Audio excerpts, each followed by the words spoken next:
আসসালামু আলাইকুম ওরহমতুল্লাহি ওবরাকাতুহ।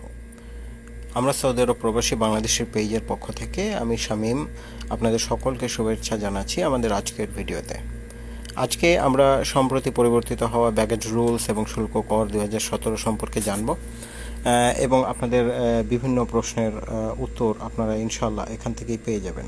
প্রবাসীরা বিভিন্ন সময় বিভিন্ন জিনিস নিয়ে থাকে প্রবাস থেকে, তো সেই সব জিনিসে অনেক সময় না জানার কারণে বিভিন্ন ধরনের অপ্রীতিকর পরিস্থিতিতে পড়তে হয়। তো আজকে আপনারা এখান থেকে এই সমস্ত জিনিসের কোন জিনিসের কী শুল্ক আছে সেটা জেনে যাবেন এবং ইনশাল্লাহ ভবিষ্যতে আপনাদের এই ধরনের আর কোনো সমস্যা হবে না। প্রথমেই আমরা যে জিনিসটির সম্পর্কে জানবো সেটা হচ্ছে টেলিভিশন। আমরা প্রত্যেক প্রবাসী সম্ভবত, আমি ব্যক্তিগতভাবে আমি নিজেও একটা টেলিভিশন নিতে চাই এবং আমি সবসময় এটা কামনা করি যে বাংলাদেশ সরকার প্রবাসীদের আরও বিভিন্ন সুযোগ সুবিধা দিলে অন্তত টেলিভিশনটা একটা টেলিভিশন ফ্রি হিসেবে নেওয়ার জন্য যাতে দেয়।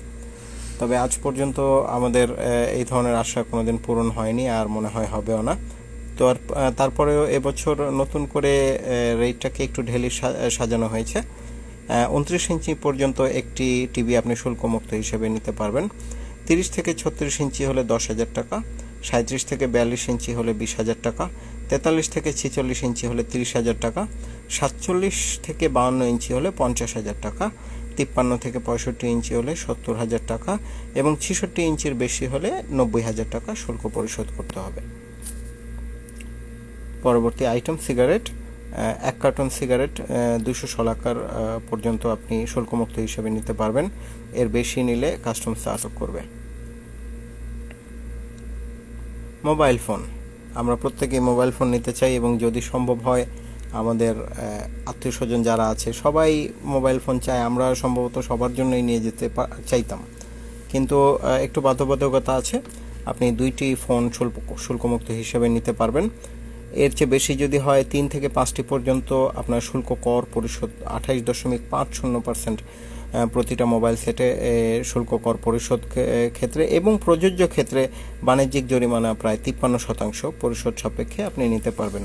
এর বেশি নিলে আপনাকে বাণিজ্যিক বিবেচনায় তা কাস্টমস আটক করবে এবং আটক করলে আপনাকে ফর্ম পূরণ করে এবং বিভিন্ন ফর্মালিটি পূরণ করে তারপরে জরিমানা এবং অন্যান্য সমস্ত কিছু দিয়ে আপনি আপনার আবার জিনিসগুলো নিতে পারবেন।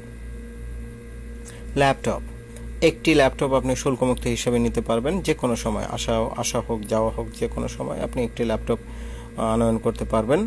2টি পর্যন্ত যদি আপনি নেন তাহলে 10.32% শুল্ক কর এবং প্রযোজ্য ক্ষেত্রে বাণিজ্যিক জরিমানা প্রায় 53% পরিশোধ সাপেক্ষে আনতে পারবেন।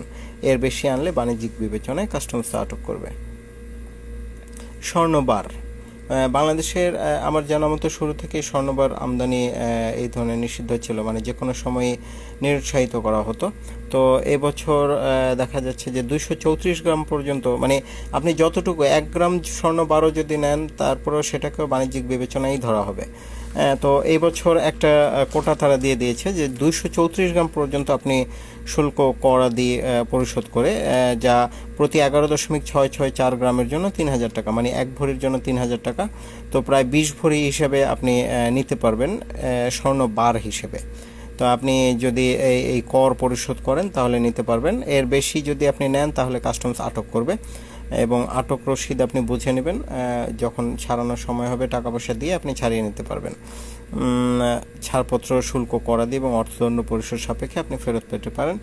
আর অবশ্যই বাণিজ্যিক পরিমাপ যদি মনে হয় তাহলে কাস্টমস সরাসরি ফৌজদারি মামলা করবে এক্ষেত্রে। পরবর্তী আইটেম স্বর্ণালঙ্কার।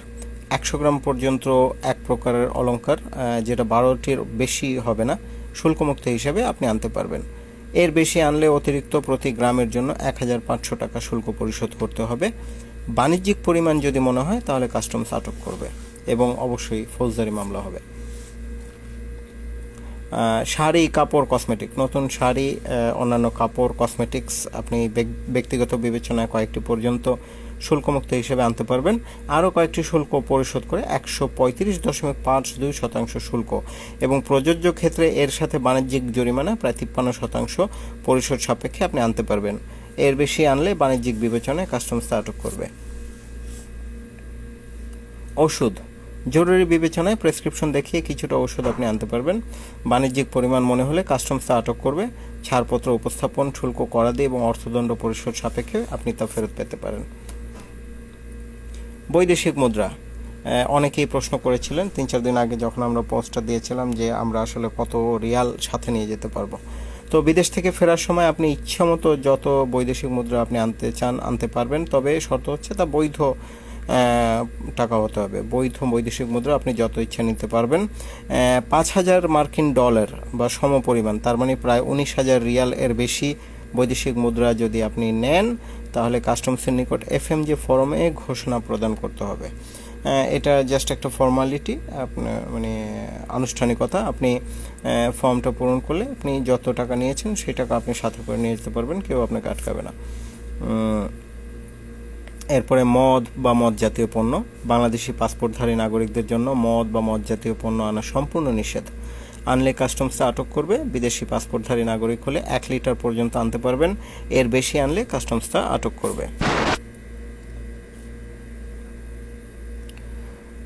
আপনার জিনিস সাময়িকভাবে আটক করা হতে পারে।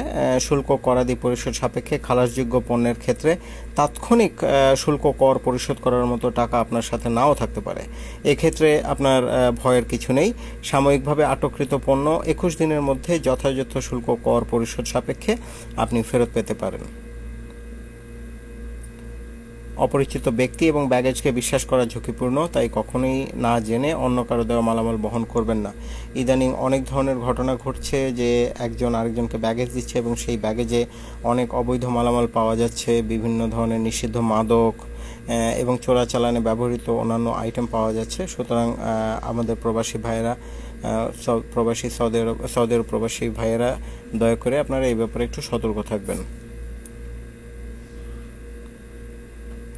কাস্টমস আনুষ্ঠানিকতা, শুল্ক কর, যাত্রী সেবা, নিরাপদ বাণিজ্য বৃদ্ধি, চোরাচালান এবং রাষ্ট্রীয় নিরাপত্তা সংক্রান্ত যে কোনো তথ্য বিনিময়ের জন্য আপনারা এয়ারপোর্ট কাস্টমসের TNT নাম্বার 8901758 নম্বরে যোগাযোগ করতে পারেন।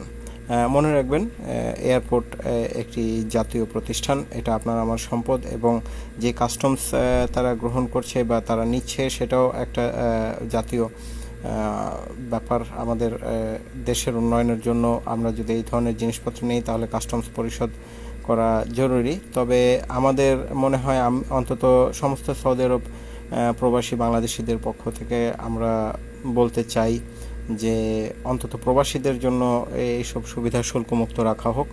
প্রবাসীরা দেশের সূর্য সন্তান, আমরা দেশের কারিগর, অর্থনীতির কারিগর। সুতরাং আমাদের জন্য অন্তত এইটুকু ছাড় দেওয়া যেতেই পারে আশা করি। আপনাদের সবাইকে সাথে থাকার জন্য ধন্যবাদ। ইনশাআল্লাহ ভবিষ্যতে আরও অনেক তথ্য সেবা নিয়ে আপনাদের সাথে থাকতে পারবো এই আশা করি। আমরা সৌদি আরব প্রবাসী বাংলাদেশি পেজের অ্যাডমিন প্যানেলের পক্ষ থেকে আমি শামীম আপনাদের কাছ থেকে বিদায় নিচ্ছি। আসসালামু আলাইকুম ওয়া রাহমাতুল্লাহি।